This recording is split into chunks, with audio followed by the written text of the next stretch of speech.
I teach here at the Blavatnik School, and I'm delighted to welcome you all to our annual lecture in the Global Economic Governance program. Tonight we're having a special discussion about current shifts in the global economic order, global economic governance, and if you've read the news sometime in the past year or so, you'll know there are many such shifts, so it's a very timely moment to be discussing this topic. The Global Economic Governance program is a program here at the Blavatnik School looking at how we manage the world economy in a way that creates more fairness, more sustainability, more of the economy we want. And this annual lecture has been a series where we've invited policymakers to come and tell us their views on that subject. And it has a long and an illustrious record, inviting such people as Christiana Figueres, Gordon Brown, many other people who have thought about this in their lives to great detail. And I'm delighted that we have someone today who is going to continue that very illustrious tradition. And I'm glad we have Ms. Susana Malcorra here to discuss with us today. Susana is a consummate public servant, but interestingly began her career in the private sector, working for IBM, working for Telecom Argentina, becoming the CEO of Telecom Argentina, before shifting to the World Food Program, then to the United Nations Field Operations Office, working in the peacekeeping arena, before becoming Chief of Staff for Secretary General Ban Ki-moon.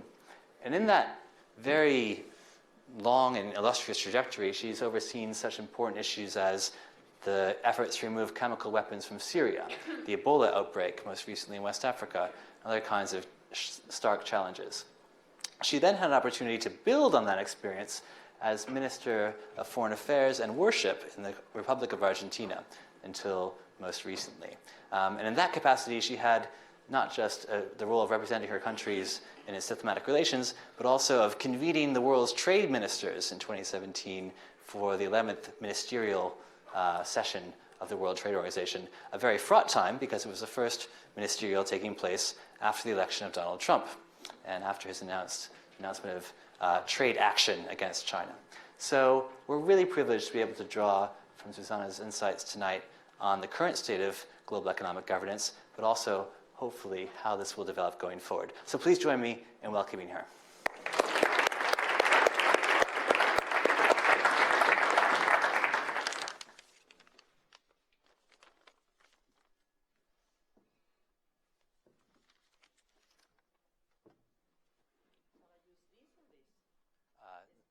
It's fine either way.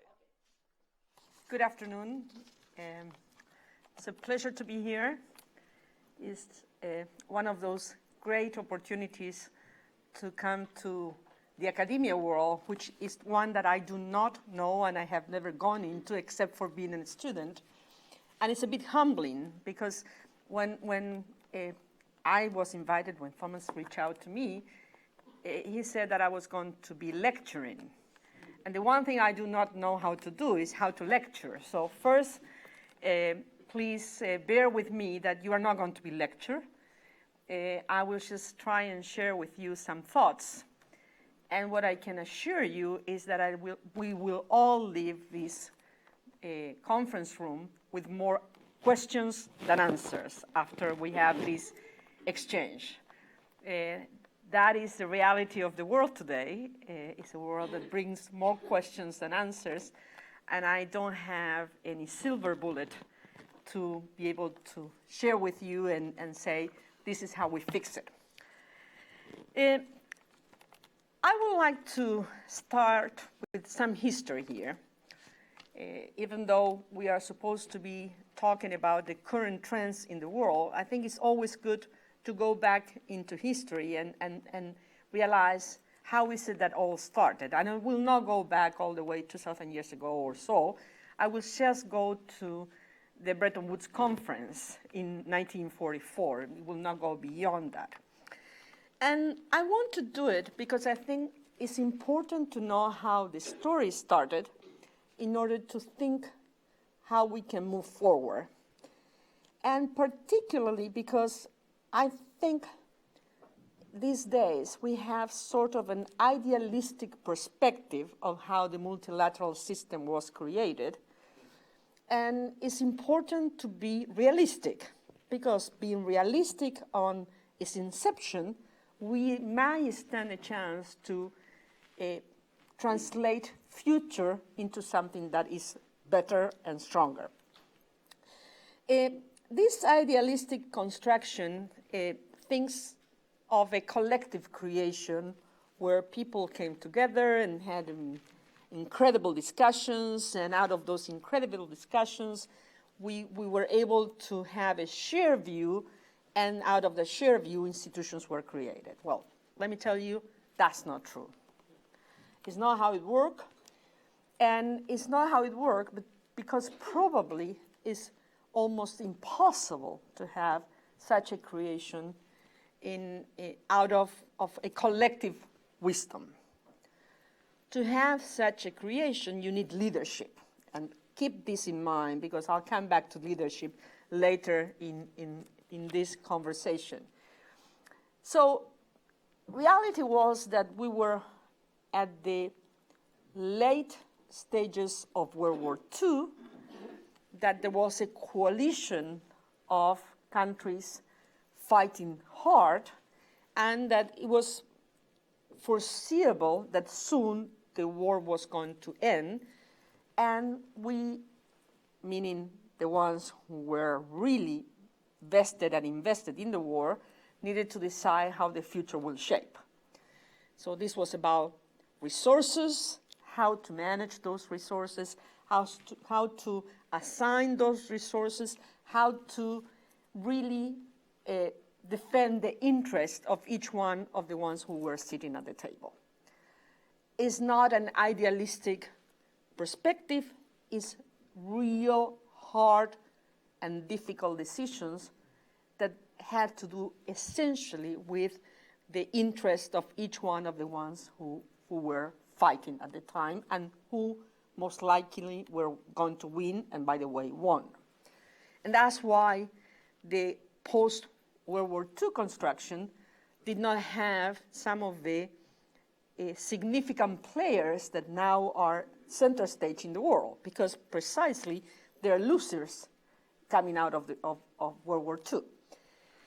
And again, this is not cynical, this is realistic. And we need to recognize that, because throughout time, and I have to say, having been in the UN for quite a few years, I myself helped create this narrative, particularly when we celebrated the 70th anniversary of the United Nations, that, you know, this was the result of a collective effort. It was not, it's fine, and it evolved throughout time, and we will talk about the evolution. But the question that I like to cite Adam Tooze, you know Adam Tooze, the historian, he always says in his book that order tends to emerge not from cooperation and deliberation, but from a cruder calculus of power and material constraints. Interesting, power and material constraints. This is something that was clear at the time where power was, and it was also clear that there had to be a huge effort and investment to build something after the destruction of World War II, and that the resources were going to be limited and were going to be in a few hands. So how to manage those resources? The fact that these players were part of a coalition during wartime also minimized disagreements. When you are under the pressure of getting things done, particularly in wartime, you are ready and willing to concede and to accept more middle ground options than when you are sitting cozy at home. And this is, for me, a very interesting element of how is it that some of the decisions came to realize. The idea was to link national economies back together through a centralized planning. There was a notion of a centralized planning that prevailed. And this is very interesting because we think about the institutions as the leaders of the the free and liberal world as we know it today in the West. This was not how this all started. And think about the Marshall Plan, for example. What is more centralized as a design than the Marshall Plan? It was needed, it was done, they went ahead. And it was not what one will envision with the mindset we have, I wouldn't say today, in the last few days. Today we are at a different place, and I'll come back to that in a few seconds. The other thing is that the private sector wasn't there. It was only government negotiations. Bankers and private sector were not there because, again, the idea of a centralized planning in the hands of the government was at the heart of what defined the creation of the architecture of Bretton Woods. You know that the basic idea was to create an order by establishing fully convertible currencies.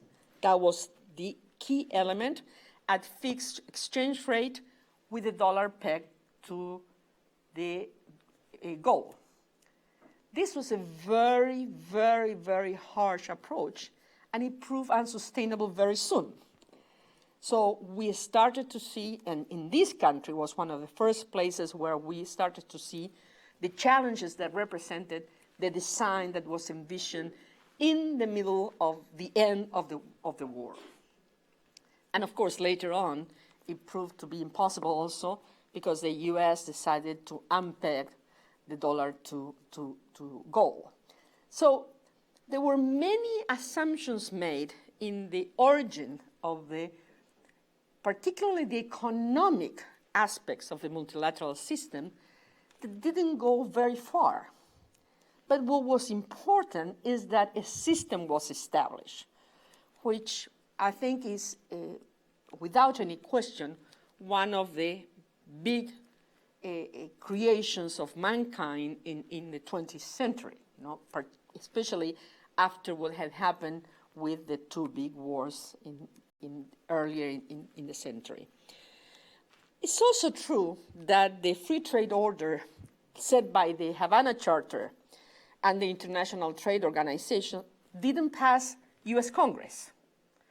So that aspect of the design, which was so important and which in a way we talk so much still today and we still have so many things pending today, did not work back then. So somehow, I want to go back in history because it shows that to a certain extent, we go around in circles. The question is whether the circles are going up or are spiraling down. And that's one of the questions I leave to you to think about. But the fact that the US Congress was not able to approve the Havana Charter led to the creation of GATT. And if there is something that was really impractical, was GATT. It did not advance the theoretical free trade approach as it liberally envisioned originally, but it was the only thing that was possible, and that's what ended up happening. Also, the Cold War that started very shortly after the end of World War II put the UN institutions that were supposed to support the Bretton Woods institutions into a straitjacket. And that was another element that jeopardized the ability to really broaden the agenda.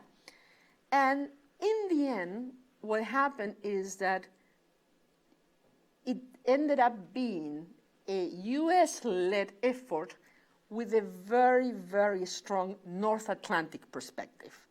So something that was to be wide and fully multilateral remained on paper being that, but in practical terms was a very North Atlantic-centric view on the matters.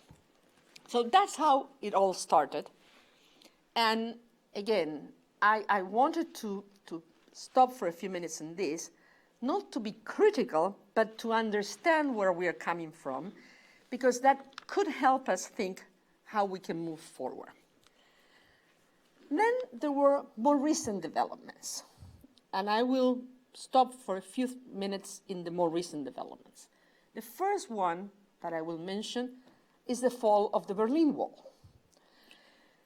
Of course, that meant the end of the Cold War.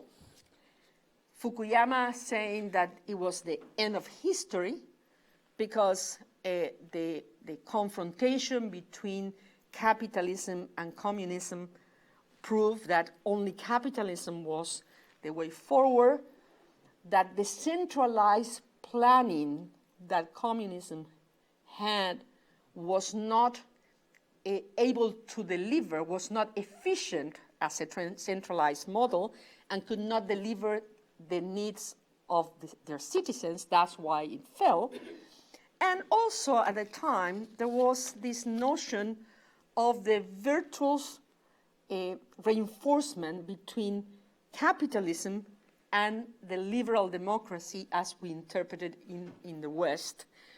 And the notion that one will fit into the other and will retrofit and will make it a perfect arrangement for the future, and eventually the only one that will succeed. I will come back to that a little later again. Then we had 9/11. And 9/11, even though it may look like a lateral issue to the matter we are discussing, I think is central. First, because it was the clear representation of the clash of civilizations, but also it was the first time where non-state actors became central to the scene. And after 9/11, we started to see the increased use of non-state actors as proxy to the confrontations that some of the central powers were having, and using those non-state actors somewhere else. So we started to put into a slow motion a very dangerous, I mean collectively the royal we, not the we are here. Something started to move, which was a very slippery path. And again, 9/11 can be called a trigger point for that. The next milestone I would like to mention is the 2008 crisis. The 2008 crisis represents, and I'm not being creative here with what I'm going to say, it represents the breakdown in the social compact between citizens and political leadership. All of a sudden, there was a notion by the common citizen that the governments, that leaders were very, very fast to move in assigning and reassigning resources to different sectors, and one can think of the financial sector, one can think of the automotive sector, for example. Billions and billions were assigned with the sense that this will stop the crisis going further and really getting the world into a situation like the one we faced in the 30s. But nothing equivalent, to be clear, nothing at all was done about the common citizen. And here, the question between Main Street and Wall Street started to permeate. What is it that we are getting? And nothing happened then, in 2008, but nothing happened the year after, and the year after, and the year after. So people started to distance themselves because they felt the pinch in their own pockets, but also they saw the different way they were treated against centers of power. all this was happening, something new started to play, which is the invasion of social media and new technology, which added an element which I believe is very important, and that is the disintermediation between leaders, political leaders in particular, and their constituencies. Each one of us receives information from different sources. Normally, we create our own echo chambers where we hear what we want to hear and what resonates with us. And somehow, there was a breakdown in communication, which normally the traditional political parties will channel. All of this created a real dangerous combination, which we will talk about a little later again. So here we are, a system that was created out of a need, led by the ones who had vested interest, an evolution that was affected by some milestones, especially of political nature, but they have an impact in the system. And at the same time, the evolution through these milestones from a bipolar world during the Cold War to a unipolar world while the US took the leadership to where we are today, which I'm afraid I don't have a name for it. It's a world where there is no clear leadership, and I use this again, going back to the notion of how the system was set based on leadership. There is no clear leadership, and the fact that the US has decided, at least for now, to stand down, to say that it's not ready to be the police of the world any longer, in so many words, to set a policy that says America first, a very inward-looking perspective. All of this really establishes a big challenge on the daily affairs of the system. At the same time, China is emerging. And this is a fact. China will be the largest economy sooner or later. Some say it's already there. Some indicators say yes, others say no. But give or take, China is on the way to be the largest economy in the world. The question is China willing and ready to lead? And from my own dealings with the Chinese, I think they're not there yet. They are somehow moving between this idea of being the largest economy and being a power, but at the same time arguing that they are still a developing country. So somehow they're neither here nor there in the leadership question. And if you look at it from a UN architecture, they are a member of the Security Council, but they are in the G77 and China. So it's a very, very unclear situation. Sometime in the future they might be ready. They're not there yet. And the US left the space. Nobody's really taken it now. And some of the initiatives the government of China has launched, like the Silk Road Initiative, is an attempt to bring together a large number of countries, but through the sheer interest of pure economy investment is not the leadership in the broader sense yet.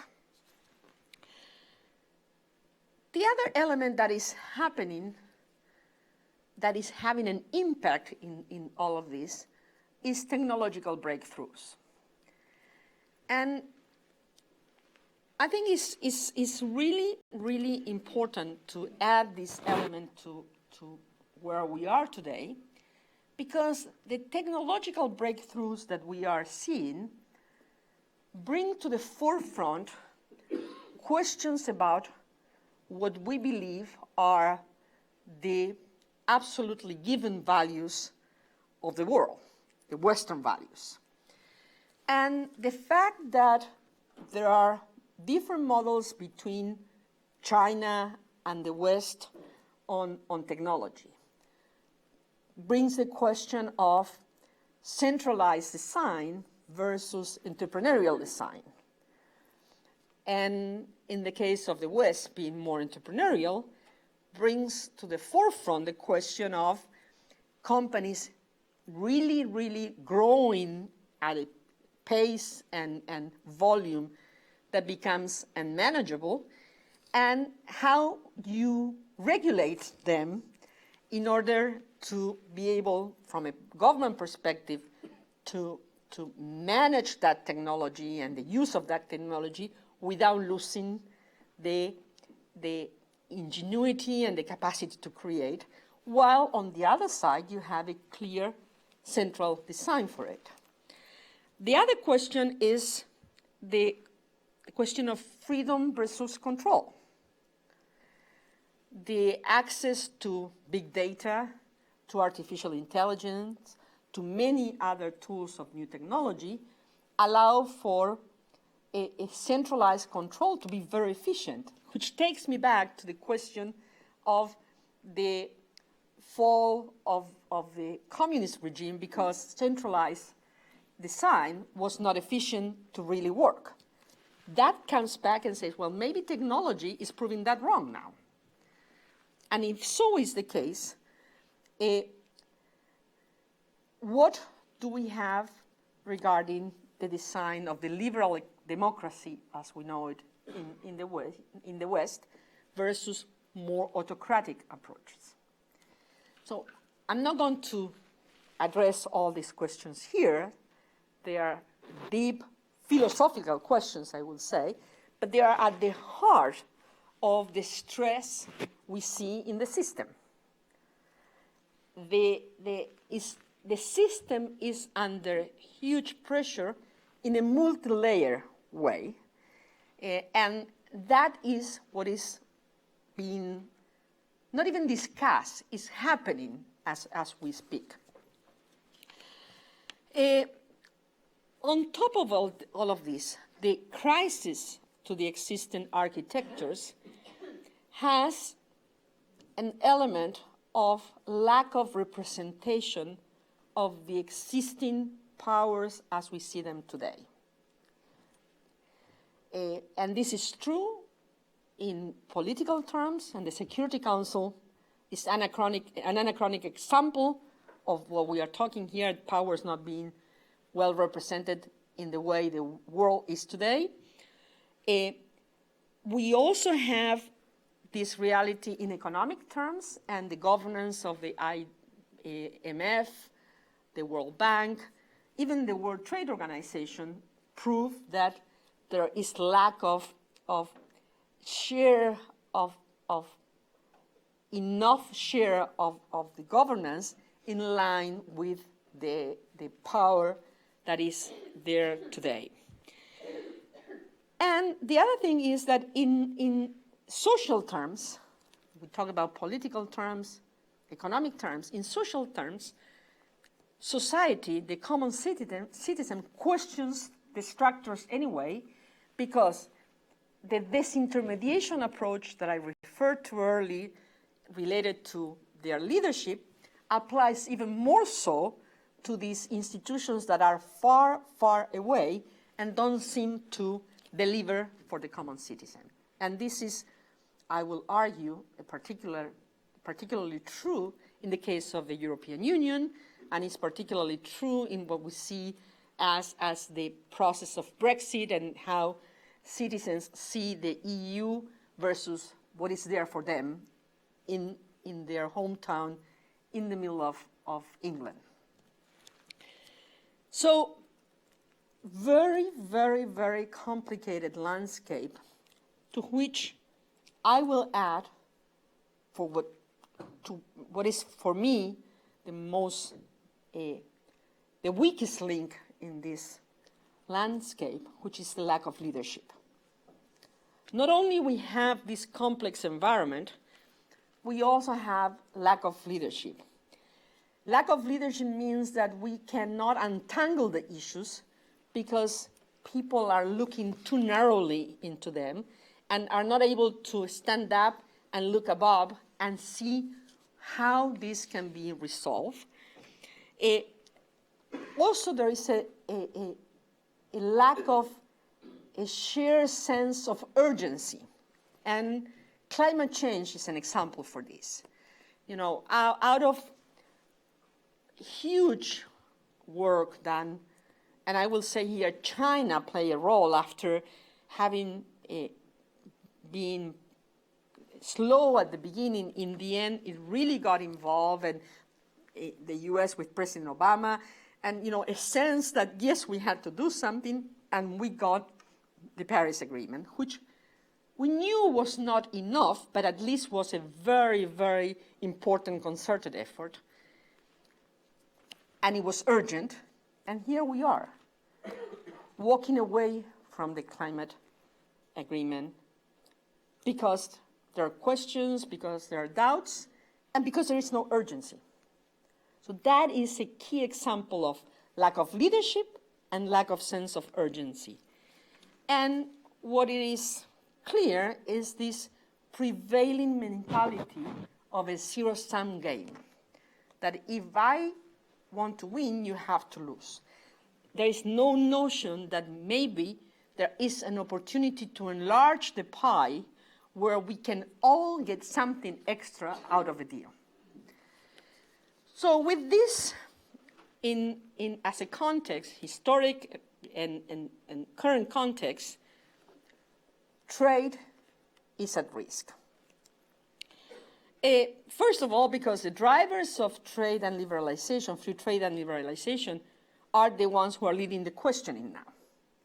So why and how will free trade as envisioned be pursued if the ones who were in the driving seat are questioning it? There is a sense of moving from multilateral to bilateral, that will solve all the issues. Very dangerous trend, because as we know, there is a need for some common ground to resolve questions, and bilateral can only go so far. Some argue that plurilateralism, if I can use that word, could be the solution. That maybe you need to start looking at the coalition of the willing and start from there and expand the net as is feasible. It's a practical approach to sort out some questions in the short term. I really wonder whether that can work in the long term. And how do you create a situation where you don't start to exclude as many as they are not willing to start working in the first place, and you really have a club of a few that really does not deliver trade the way we think it should be delivered. I always think that, somehow the European Union is thinking about this as a solution to some of its internal problems, and two different speed zones or something like that. I always think, I'm an engineer, so you have to bear with me. I think about this as the wheels of a watch. They do work at different speeds, so theoretically you can do it. But it has to be a Swiss watch design so that the wheels work properly. So somehow, somewhere, there has to be an overarching design so that this really gets to the right place. And I am not sure we have that designer at hand. Of course, in all this context, WTO is under threat, is at risk. is the playground for confrontations between the US and China, but not only the US and China, some others too. The dispute resolution system is at the center of the challenge, and some will say is almost dead. By the way, that was the heart of WTO. So if you lose the dispute resolution system, how do you manage an international trade that works? And here is very interesting, because the ones who lose more out of that are the ones in the developing world. Because that's the only way a small country somewhere can challenge a big country somewhere within established rules and regulations. Imperfect, I'm sure it can be improved. I'm sure there were certain things that the dispute resolution tribunal set as precedents that went maybe too far in interpretation. That can be discussed. But the elimination of a dispute resolution system is something that is very, very dangerous. So that takes me to what is trade for the developing world. I wanted to make this analysis and look at it from the South, coming myself from the South.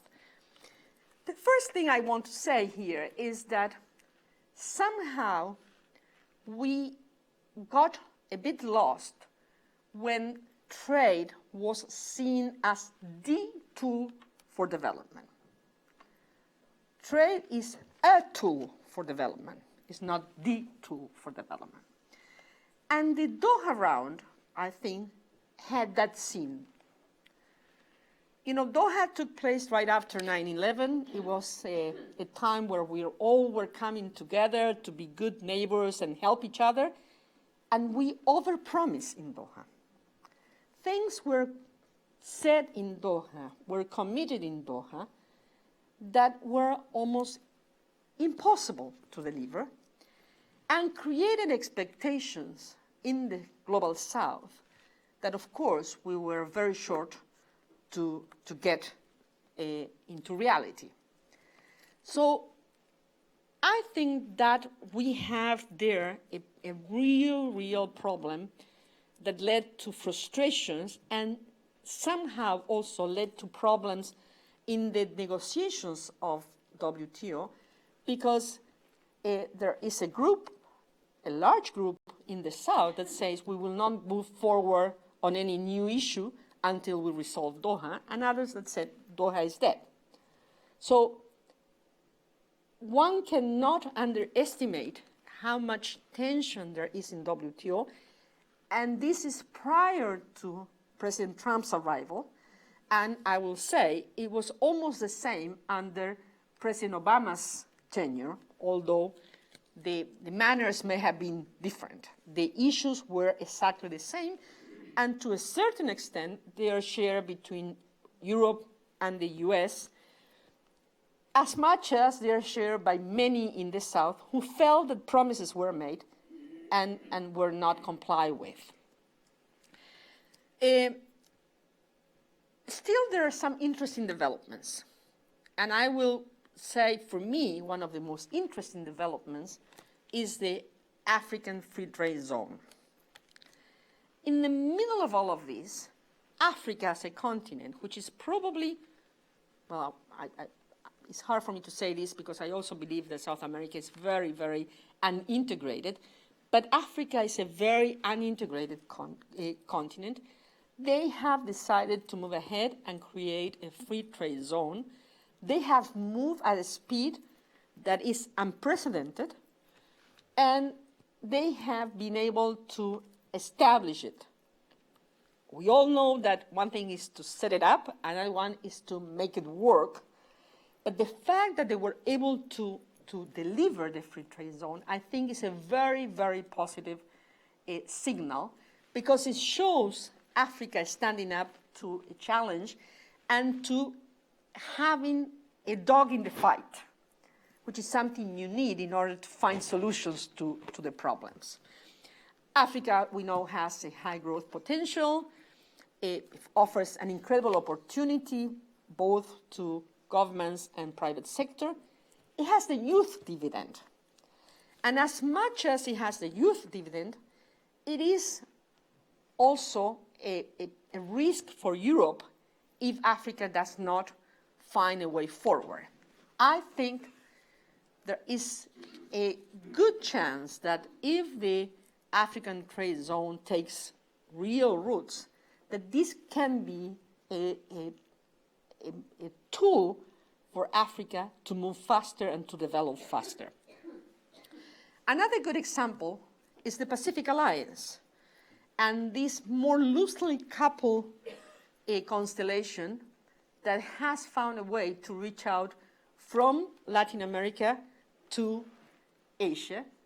And I will argue, and probably because I have been part of that, the fact that Mercosur and the Pacific Alliance, which are totally different constructions, have started to really talk together and to establish practical steps to move closer, is another good example of a region where things are happening. Still, it's good, but far from enough. And as I said earlier, leadership, central leadership is required. Another element that I want to mention, and I'm getting close to the end of my dialogue, which starts with a monologue, is that from the global governance perspective, I think one needs to be more holistic than just trade or economy, especially if you look at it from the developing world. And I will be remiss if I did not mention, while being here, the need to keep coming back to Agenda 2030. Why? Because it's for the first time that we were able to set a huge number of objectives. I know that, and difficult to track, I know that. But at least we were able to define the interlinkages of sustainability, both in economic, social, and environmental terms, but also in rule of law terms. The notion that in order to have sustainability long term, you need to have private sector. And in order to have private sector investment, you need rule of law. All of that has come to a conclusion in the recognition of SDG number 16, where we talk about institutional building. So my sense is that we do have a layout that says what should we doing that goes beyond trade itself, although trade is a very important part of Agenda 2030, to a much broader perspective.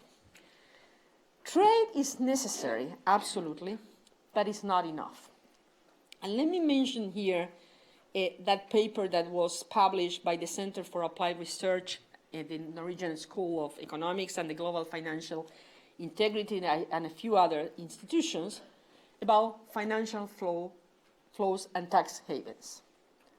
That paper, which I'm sure you have read, and if you haven't, I urge you to do it, shows that contrary to what we say and feel, the flows are negative, come from the developing world to the developed world.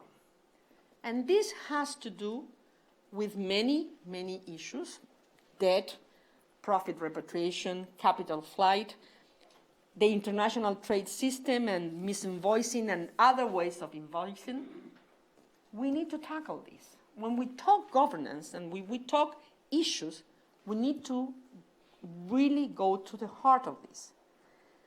Because unless we set something multilaterally that addresses the question of taxes, unless we set up something multilateral that addresses the questions of regulations on certain investments, particularly in the service and technology sectors, this will not work. And it will not work for the South, but I promise you, it will not work for many countries in the developed world. So, again, we have to think about a setting for the governance that includes hard issues that so far we have not been willing or able to talk about. And particularly in WTO and in the WTO setting, where negotiations are brought down to nitty-gritty, these questions are not even put on the table. And it's absolutely essential that we do so that we have a new adjusted system eventually that emerges out of the combination of all these crises. But as history proves, a new adjusted system that is a must requires, first of all, leadership,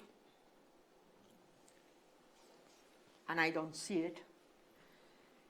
Second, a sense of urgency that I don't see, because what I see is this shortcut of isolating ourselves, the shortcut of building walls, physical or non-physical, to save ourselves, and the hell with the rest.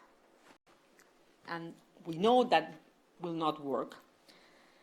We also need to have an appreciation of the global common goods, which my impression is we don't have, at least we don't have it as broadly as we should. And in order to move forward, we need these prerequisites.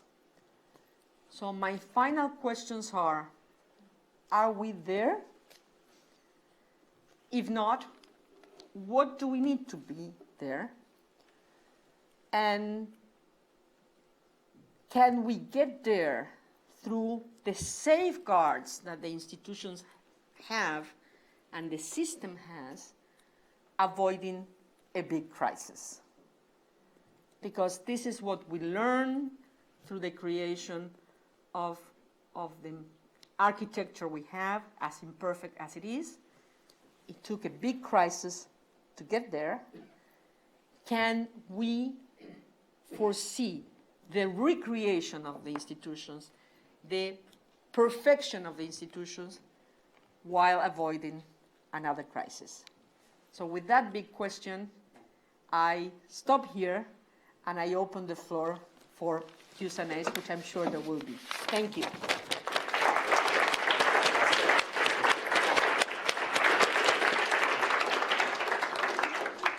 Wow, a tour de force of history. I think we've addressed not just the current shifts in global economic governance, but the previous shifts as well. So a fantastic set of questions and a big challenge to the audience to think about how to move forward. I'll take questions in rounds of three. It would be great if your questions had question marks at the end of them and came to the point so we can get as many as we can. And we'll start on this side of the room and then work our way across. So anyone up here? Yes, please, there to start. Thank you. Thank you for that very interesting analysis. My name is Mehdi Scaria. I'm Research Director at the Harwell campus. The criteria that you actually put forward, leadership, urgency, and also the association of common good, these appear to actually fall within the framework of the time of Bretton Woods, if you like. What I'm going to ask for clarification is that, are we not at the time to actually to come up with another framework? Rather than to seek leadership, perhaps we should actually seek partnership. We have got different global actors now to the time of the just post-World War. What we see in the United States may not be a blip. It may be something which should actually go beyond 2020 and thereafter 2024, and it could actually go for a time. The isolationism of the United States. And then at the same time, we've got this lack of confidence with respect to China. And the confidence to take on the leadership, as you suggested yourself, is not there. Therefore, what I'm suggesting is, rather than to actually look for a leadership, which is perhaps a code word for a dominant figure to actually drive things through, why not look for partnership? We've got the TPP in the Pacific. We have got in the last few days, we've actually had the Arab League and the European Union meeting at Sharm el-Sheikh, etc. There are different global players, and this is what I'm asking for a clarification. Great, a question of leadership. Thank you. I think behind you is a second question. Thank you. Please. Thank you. Thanks very much for a really interesting talk. Let's be optimistic for a second, and let's assume we get leadership, a sense of urgency, and this notion that we can gain from cooperation. What would be the first thing, or the first two things that leader needs to do? Is it an agreement on taxing the very rich, reducing the size of certain companies? Is it an agreement on climate change? What do you think is the first thing on that agenda, should we get those conditions? Great, the first step. And a final question from this side of the room. Are there any here? Please. You've mentioned at some point the concept of global governance. How do you think the meaning of global governance will evolve with the rising power of China, given that most Chinese institutions are not the classical thing that we think from the Western perspective? Thank you. Thank you. So I should also ask you to please introduce yourself before you ask your question, but you can introduce yourself after you ask your question in this case. My name is Antonio. I'm a student of the MPP here, and I'm from Argentina. Great. So 3 questions. A new framework, post-leadership, what would you do first, and the role of China? Well, I really like your question, and I am humbled to answer to a researcher. But when I say leadership, I don't mean leadership in the sense of a central, unique leader. I mean leadership in notion of let's move into it. What I think is happening is that people are trying to find ways to accommodate within the existing limitations. And that's why I talk about the notion of plurilateral solutions, which is an approach. But I think the approach has limitations to address some of the issues. So my own sense is that we need the willingness of enough leadership to move beyond that. And why do I say this? Because I think there are questions, and maybe with this I'm addressing also the second answer, that go beyond the most immediate and present economic and trade issues. It will be very, very hard to move too far if we don't address the question of distribution of power in the existing mechanisms. And I'm talking distribution of power that goes from, as I mentioned in my introduction, from the political Security Council related to the governance of the IMF and the World Bank and the World Trade Organization. So it's not only us coming together to address some quick fixes, which are not quick and neither easy to address, and are significant achievements. I mean, when you refer to TPP, I think it's a significant achievement. The fact that the European Union is coming closer to the Arab world is another significant achievement of impact, of political impact. Interestingly enough, we haven't been able to resolve the European Union-Mercosur question. And sincerely, I see that as a lack of political will. Because when you see where the differences are absolutely immaterial, but do have an impact in electoral terms in certain countries.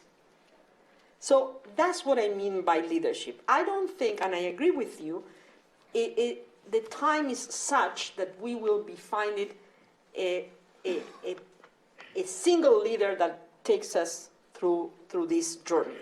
Particularly because China, which will play a role, doesn't have that approach. And maybe it develops the approach in sometime in the future, but in the foreseeable future, doesn't have that approach. So this way you put it, which I will adopt from now on, that is leadership for partnership, I will put it in those terms, I think is the quid pro quo that addresses properly what I was trying to convey, and I thank you for that. Very, very challenging. If it's hard to do it with a driving leader, to lead through partnership is very, very challenging, but probably is the only way to go. As per what should we do first, I'm a practitioner, and I know I'm being taped, so it's hard to say something that, particularly among so many people with so much wisdom here, that will be used in the future, as Susana has said this. My view, my personal view, is taxation is a key element that we are missing in this whole architecture. If we were to establish the right incentives through an overarching agreement on taxation, I think some of the illness we suffer, I don't say will be fully cured, but it will subside to a certain extent. So that will be something that I believe we should invest on. And it will address many, many, many issues. And as I said earlier, not only will address the issue that has a huge impact in the developing world, it will address an issue that has an impact in the developing world, It will address an issue that has an impact in the developed world. And I have seen it in Europe, the discussion. So for me, that in economic terms, that will be the first thing that I will tackle, the question of taxation. Then I have a laundry list, but that will be my first priority.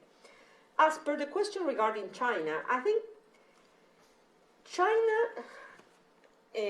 is toying with this notion of the role it will play. I don't think China has defined this for itself. China has many internal challenges still, so they have a lot of things to do. But one can see that when the Chinese decide to move forward, they are a real driving force. And again, I use the example of the Paris Agreement because I was at the kitchen of the discussions of that agreement, and I saw the shift once the US and China agree that this was something that was in the benefit of both of them. Again, moving away from this notion of the zero-sum game, that there's something that both parties, all parties, will win from. But I don't see yet China in the position to take that space. I think the Obor initiative is something interesting to look into, to see how it works.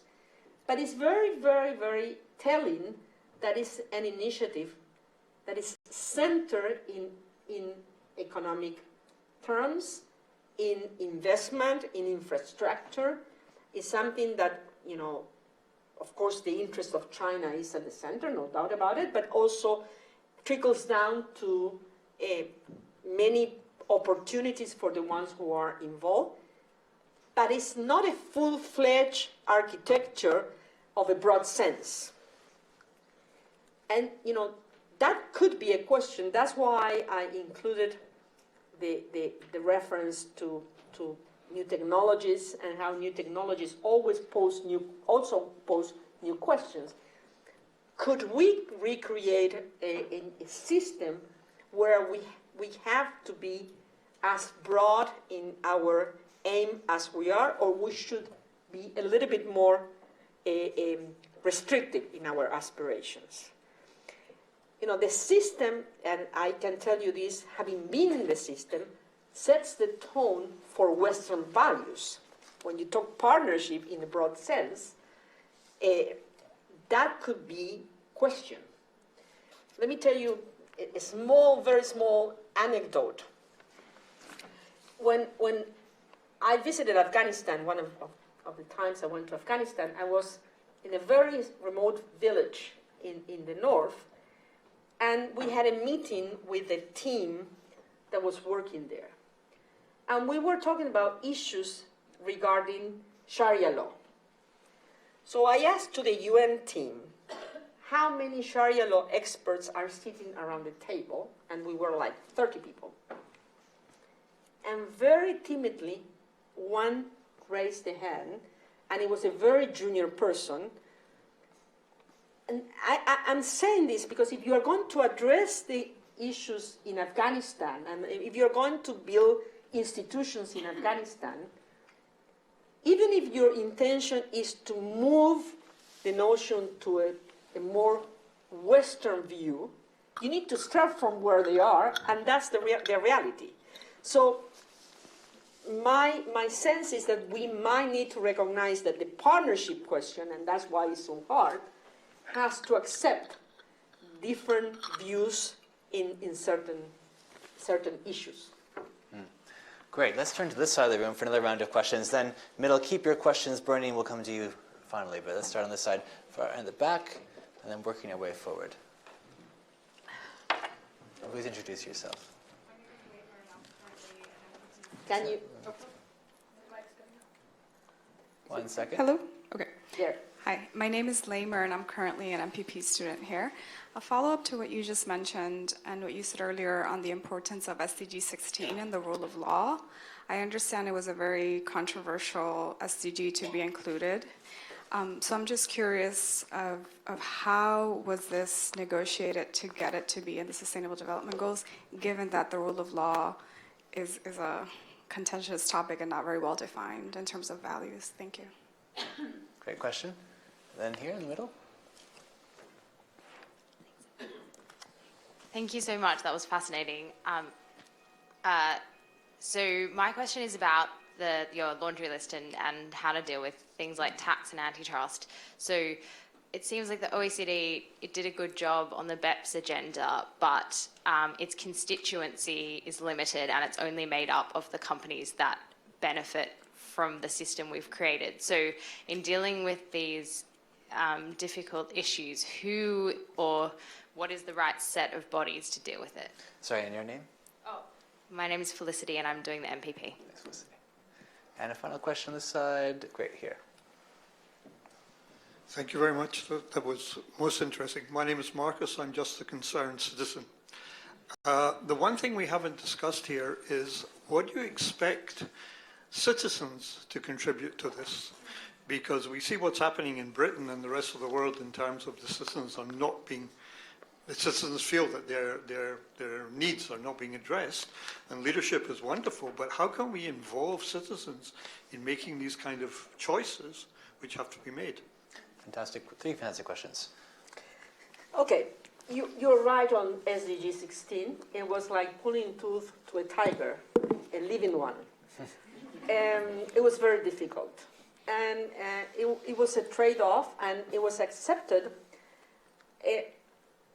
when there was a clear understanding that the scope of Agenda 2030 was such that aid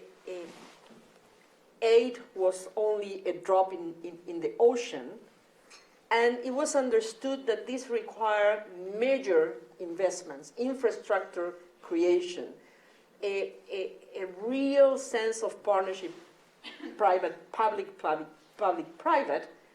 It became apparent that there was a prerequisite to that, which was institution building.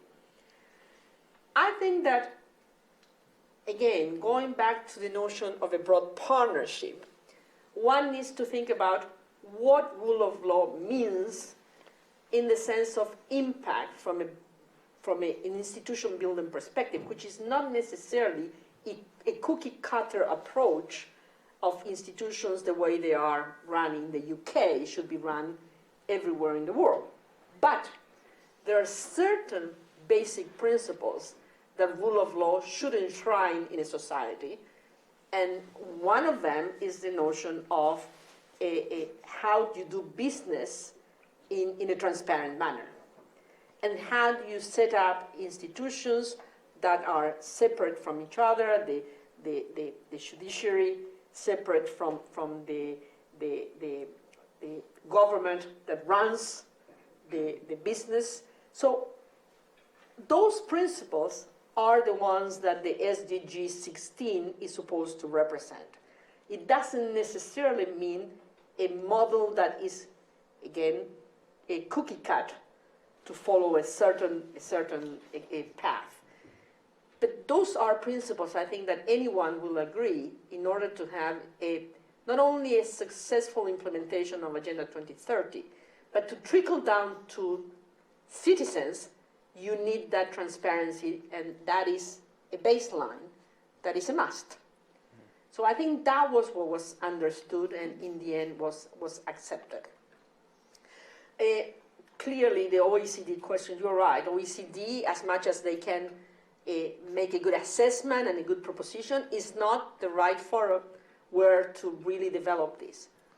Where it should be done, well, precisely when you think about the architecture and you think how to move forward with the architecture, you need to find an anchor to this issue.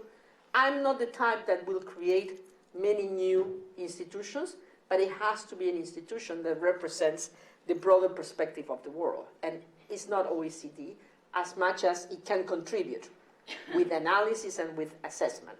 No doubt about it. I like your question about citizens. You know, one of the shortcomings the multilateral system has, and particularly the UN has, is that it's a member state institution. It's member state driven. When decisions are taken, it's member states that take it. And even though there has been a huge improvement in participation of civil society, and now in every discussion, civil society has a representation, and in Agenda 2030, there was a huge consultation with civil society. Still, the common citizen doesn't see himself or herself necessarily heard or represented. It's a problem, because the common citizen today, most of the time, doesn't feel represented by his or her government. Can you imagine this is an even farther away institution? That's part of what we have to solve. And this was not the discussion that I was supposed to be talking about, but it's at the heart of the 21st century challenges. That's why we have, in my view, the rise of populist nationalist perspectives, because people don't see themselves represented, hear voices that sound, make good sounds, and adhere to them, even though some of those voices promise to go back into history, and make yourself big again with the industries of the 60s. Anybody can understand that's not possible. But when you are desperate and when you don't see yourself here, you just grab whatever is there. So I think this is a profound question we have before us. I mean, the Europeans have now the question before themselves with the European Parliament elections coming. Of course, Brexit is there. Is this notion of appealing to magic to solve the problems. And it won't happen. So I think we need to work harder on that and not only listen better, but also provide feedback, more honest feedback. Great. So on the question of representation, we have our middle section, the great center to represent. So a final set of questions from here. I see Mark and then two in the middle. So please on the back there first.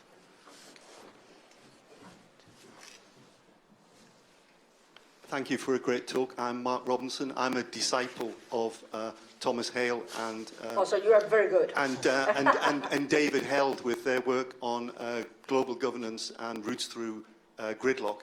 My question is about taxation, because you mentioned taxation. My first point is I wonder which kind of taxation you mean. I mean, there's so terrible inequality with personal taxation, but we also have corporate obscenities with avoiding taxation. And you talked about the Bretton Woods being set up in a wave of change after the Second World War and other big waves. My question is, can you anticipate a wave, maybe driven by social media, that would lead to huge changes in taxation, you know, oiling a general change? So that's my question. Great. Thank you, Mark. And there's one in the middle here. Pass the microphone along. Thank you. Thank you for the interesting talk. I'm In Zhang from United Nations Environment Program. You mentioned that trade is not the only tool for development, but trade certainly has an important role in achieving 2030 agenda. However, the discussion about trade and environment, trade and climate change proved to be quite challenging, especially when you want to reach global consensus. And you mentioned the current trading system is at risk. So my question is, do you think this kind of risk would, by any chance, lead or trigger any new thinking about trade and environment or trade and climate action? Thank you. Thank you. And final question here. Hi. Thank you. I'm Javier. I'm a journalist fellow in the Reuters Institute. And we've been talking a lot about, I mean, this is mainly about economical crisis, and you talk a lot about the theoretical approach and leadership. But I was thinking, if I may, and for being a journalist, also if we can get a little bit more pragmatic, and for example, setting an example on some political alliances and how do they play in some contexts. For example, now, and for being more pragmatic, what is happening in Venezuela, and what is the role, or what would have been the role of these political alliances that during the last decade were very active in Latin America, such as CELAC or UNASUR, especially in times of crisis. And what is happening now is like we are seeing this kind of leadership also from the US in some point, and the countries all around spread up, some of them supporting, some of them calling for another action. So how can we adapt or think a way of leadership that can help to sort the problem we are facing today in Venezuela? Very good question. I'll abuse the privilege of the chair and offer you one final question, if I may, to tack on to those three about leadership, because you've recently created a fascinating new initiative led by women working in international organizations to try to rejuvenate the system. So I wonder if you might tell us a bit more about that initiative and what it speaks to, especially people who are studying here, trying to be political leaders going forward. What can they do? Well, on taxation, of course, this is a very broad subject. I'm not expert on taxation. What I had in mind was essentially corporate taxation as a key element that could make a difference. You know, it's very interesting when you look at the big numbers in this world of ours. We are not so much short of resources. This is not a time where we have, in big terms, a lack of resources. We have a problem of allocation of resources. And that's why I believe taxation could be a driver for improvement in that regard. Social media, clearly, if we can create a better understanding by the citizens of what the impact is on taxation, and I've seen some of that being done in Europe around certain particular questions, I think that could help generate energy around it. It's not an easy question at all, but my sense is that we need that push because the return on investment, I think, is going to be really very, very significant. Even if you don't do it all at once, which we will not, but just making the right progressive steps will be very, very important. Trade and environment. You know, chairing MC11 in Buenos Aires was one of my most challenges experiences, personal experiences. Going into a conference of that level of impact with the objective that things will not break down in Buenos Aires and will disappear in Buenos Aires and vanish in Buenos Aires, and having your president breathing behind you to make sure that Buenos Aires is not remembered as the place where everything fell apart, was very challenging. And I can tell you the stories in another occasion in a different setting. But anyway, you are right. We are so stuck in this, again, zero-sum game mentality. We are so stuck in the notion of Doha round not being yet resolved that doesn't allow us to open up and breathe more space and see the opportunities that particularly environment brings to the trade question if well placed. We are not there yet. And what surprised me the most in chairing the MC11 is that there is no place for political and policy discussions in those conferences. You bring together so many ministers from all over the world every 2 years. They're there 3-4 days, and they are not discussing the nitty-gritty. They have their technical people doing so. So there is a huge opportunity, which we started in Buenos Aires. We set for the first time a political conversation, but it was not anchored in any systemic approach. And we wanted to have a reference to that in the declaration, but we did not have a declaration, so we couldn't really have it take root. But I think that's the way to go, and that's what we need to do. On Venezuela, first of all, there is no secret that the region is divided, and that there are views in certain places, although they are shifting, given the more recent results in elections, that some are supporting more the government, the regime, and others are supporting the opposition. That put a lockdown into UNASUR. We were not even able to appoint a Secretary General. That really put us in deep trouble in Mercosur, because part of the issue of relating to Venezuela, which was not complying with the principles they have adhered to by coming into Mercosur, we have to deal with that. CELAC is another place where we have a problem. Indeed, the region is divided.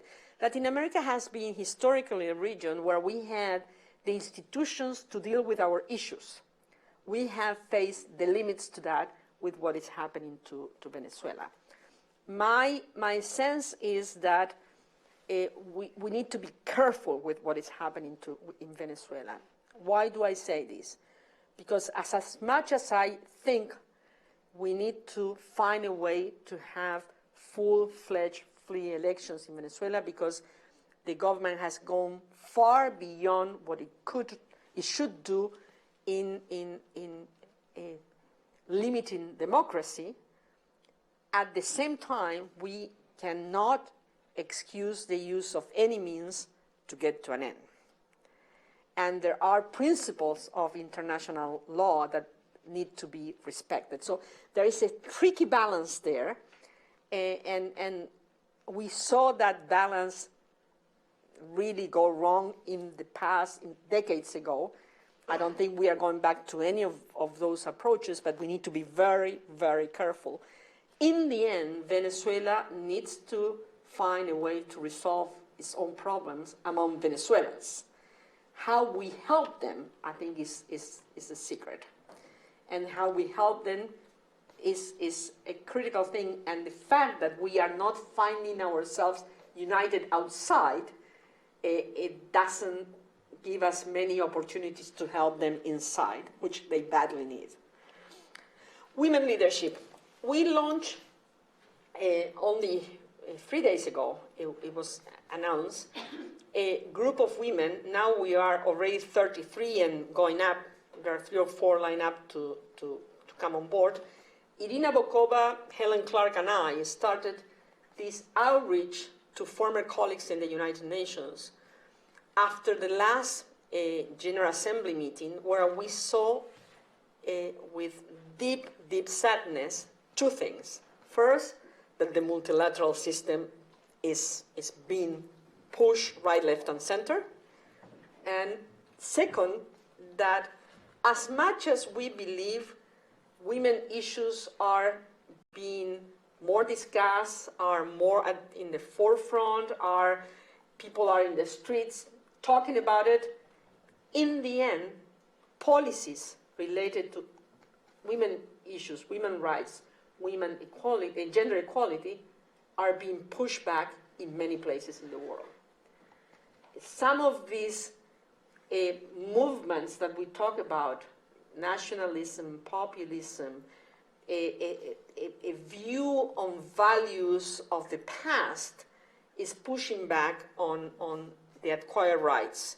So what we are trying to talk about, to advocate, is the fact that we cannot give anything for granted, that we have to keep pushing for the rights that have already been acquired, but for the ones who remain unsolved in many parts of the world, and that multilateralism, as it was proven by Beijing and the CSW, is the place where we can mutually reinforce both issues. So we are working on that, and you'll be hearing from us. It's all former leaders, women leaders in the UN, trying to advocate for this issue, and I invite you to follow us. There are a few hashtags: women for multilateralism, women for inclusive inclusive change. Thank you, thanks. And women for positive change. Those hashtags. Thanks a lot. My colleagues will kill me if I didn't remember. After such an exam like the one I had here, I could forget. So please follow us, because there is a risk that we move backwards on these matters also.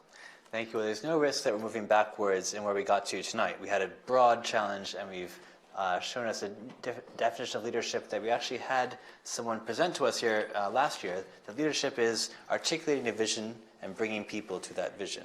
And I think you've articulated a very attractive vision for us tonight. So I think we'll be thinking about moving in that direction. Please join me in thanking Susana. Before we do so, we have a special thank you from a member of the MPP staff class. Antonio, Okay. please. Thank you very much. Thank you. It's an honor. Yes. Thank you all. Thank you very much.